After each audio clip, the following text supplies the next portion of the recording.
Hi, and welcome back to the Shamrock Quilt Studio. Today we're working on our double wedding ring quilt and preparing to add borders.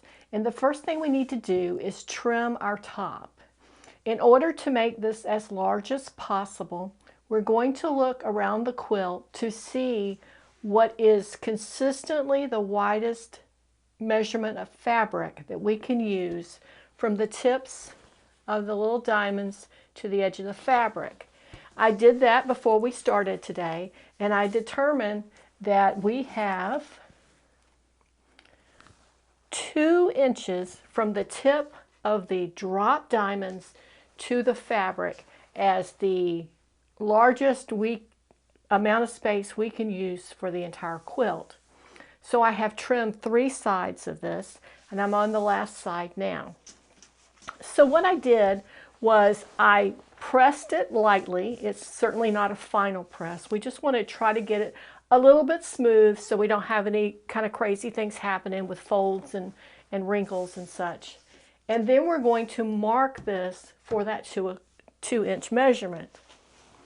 Let me move this so we can stretch it out just a little bit. It is a large quilt top. I think it's a little over 81 inches square. So that's a pretty good sized piece of fabric that you're dealing with. And then we're going to take a ruler, and I like for something like this to use a large ruler so you can ease in some places where you may have appliqued that diamond down an extra 1/8 of an inch or something, and some places where you may have moved it up a little bit, because it's not exact science. The fabric is going to stretch and it's going to curl a little bit. It may pucker a little bit. That's just all part of doing quilting. So what I'm going to do, I cannot use the end diamonds where they've come together here as part of my measurement because there's no drop there. So where I have to start is on the first diamond. And I'm going to see if I can just let this fall off the edge so you can see exactly what I'm doing. There we go. It wants to pull a little bit, so you have to be careful. We may have to put something there to weight it down if it starts to pull. Okay, so there we go. We've got it flat. I think you can see what's going on. And then I'm going to take the points of the diamonds and I'm going to measure out 2 inches. Before I do that, I'm going to take 2 quick measurements on 2 other sides to make sure that I've got that correct. Because if I don't, and let's say it should have been 2.5 inches and I cut it at 2 inches, then we're going to have a problem. We're going to have one side that's a little shorter, or we're going to have to go back and do all the rest of them, and it just is more aggravation than we should have to endure in quilting. And I have confirmed it is 2 inches. So now we're going to start, and what I like to do is come here where I can see 2 diamonds. I'm going to put my measurement right at the point of those 2 diamonds, and I'm going to take a water-soluble or disappearing pin, and I'm going to put just a little hash at the end of that. Okay, and then I'm going to move down the quilt to get to the others. We're definitely going to have something. We're going to use this. That'll keep it in place. It's nice and heavy and small, and you can see over it. Okay, so here we are at the next 2. I'm going to back this ruler back up to where we marked just a moment ago.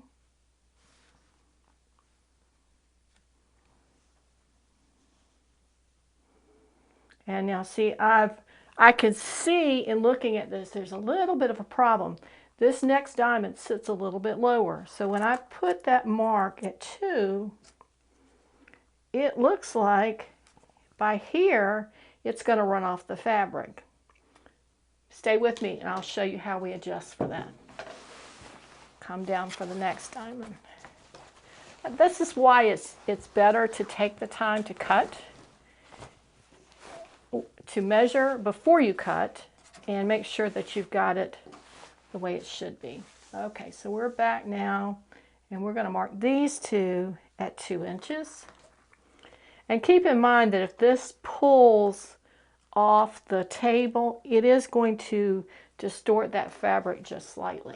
So we have to be careful that we're not allowing that to happen too very much. Whoops, sorry. That's what happens when you use garage tools in the sewing room.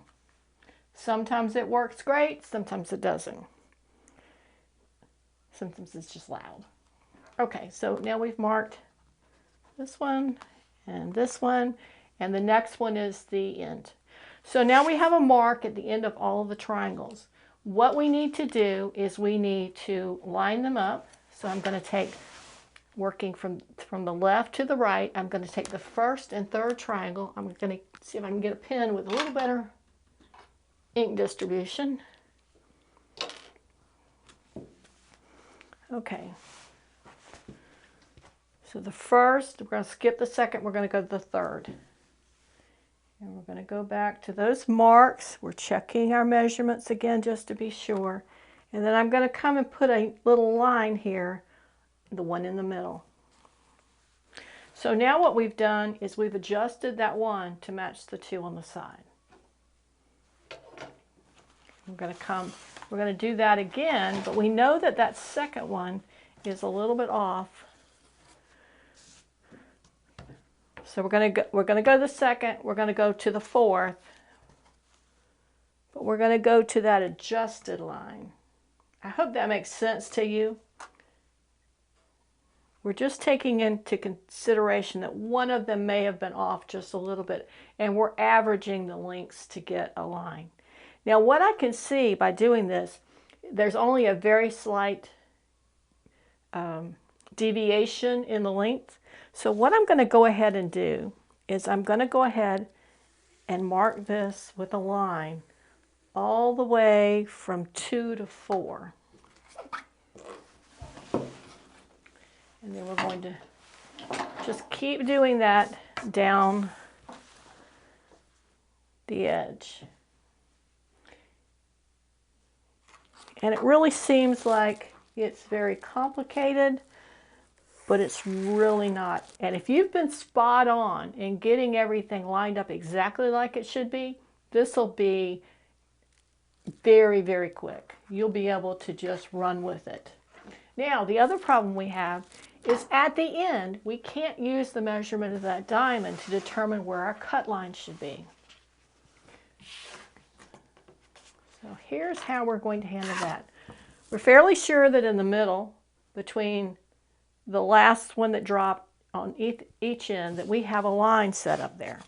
So we're going to take this ruler, and because it's very long, and you will note, I will say that I put this blue painter's tape on here to show me the 2 inches that I needed to cut, just to make sure there are no mistakes. I've done that before, and that's a pain to try to fix. But by doing this, I can use it just as a guide in my mind to remind me right when I get to cut that I'm doing it in the right place. It's also very easy to come off, so you don't ruin your mark or your ruler. Okay, so we're going to line up that line, the first one, the second one, the corner. We're going to get it nice and straight, and then we're going to go ahead and continue that line down. We're going to shift our ruler just slightly, making sure we've got it lined up just perfectly all the way to the edge. Now, we've got this side that's cut. We need to cut this side. But we want to make sure that when we get to this corner, we've got a relatively square corner to come to. So when we start adding the borders, we're going to be able to get a nice sharp line there where they join. And whether you're going to add a border they're flat borders where they stop at the adjoining fabric and go down, and then this one lays over that border, or if you're going to do a border that has mitered corners, either one, it's important to make sure you get that square. So I'm going to take the largest square ruler that I have, and it's important for it to be fairly large because you want to get as far down each side as you can to make sure that you've put it in the right place and you don't have it skewed quite that way or skewed quite that way. So that's what we're going to do. This side over here is cut, so we're going to line it up with the cut line. And then we're going to line it up here on the blue line that we just drew. It's a tad off. So what I'm going to do is I'm going to kind of split the difference. I'll pull it down this way, a little bit this way. So now in this corner, it's going to be square because that's where we're cutting it. We're going to join up to here where we've cut, and we're going to cut this all the way across. So now we're going to take our rotary cutter and we're going to cut past it. We can get rid of that. And it hasn't moved. We're going to cut this way now. This is always the scariest part for me because if you sew it wrong, most of the time you can take it apart and re-sew it correctly. But if you cut it wrong, it's cut wrong. So hold on to this. We'll use it at the other end. We're going to go back to our little longer ruler.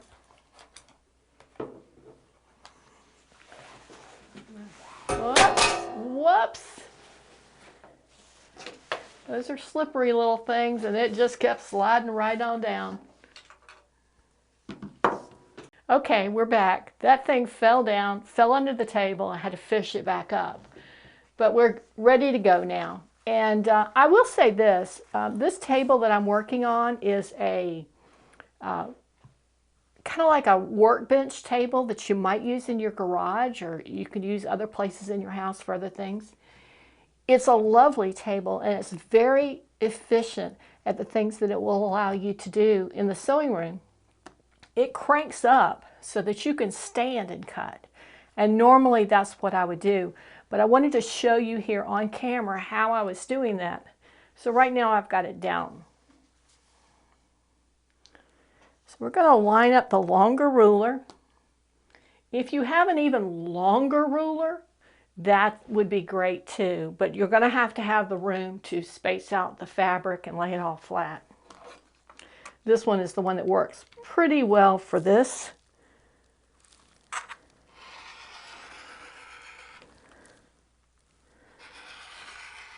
And I do notice that from time to time, the mark on the fabric is a little bit off from the straight line cut. And that's because we did it in sections. As long as it's not a significant amount, you should be fine. Okay.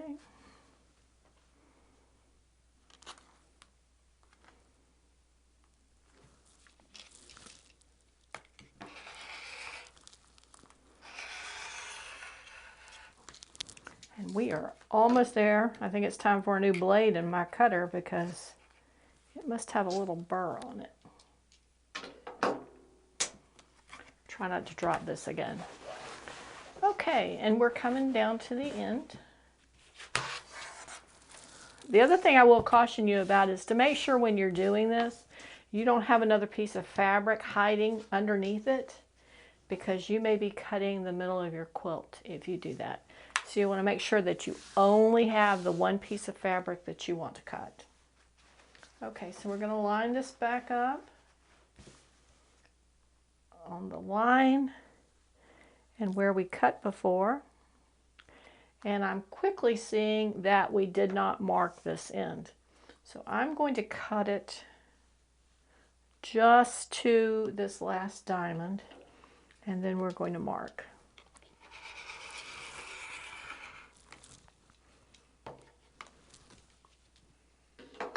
Okay, so the last corner. Here we go. Get it all smooth. We're going to get that square ruler again, and we're going to do the same thing. Whoops, we're a little bit short. Give me just a second.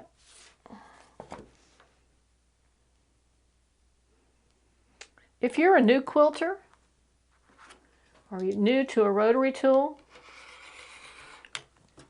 I will tell you that a new blade will make your life very easy.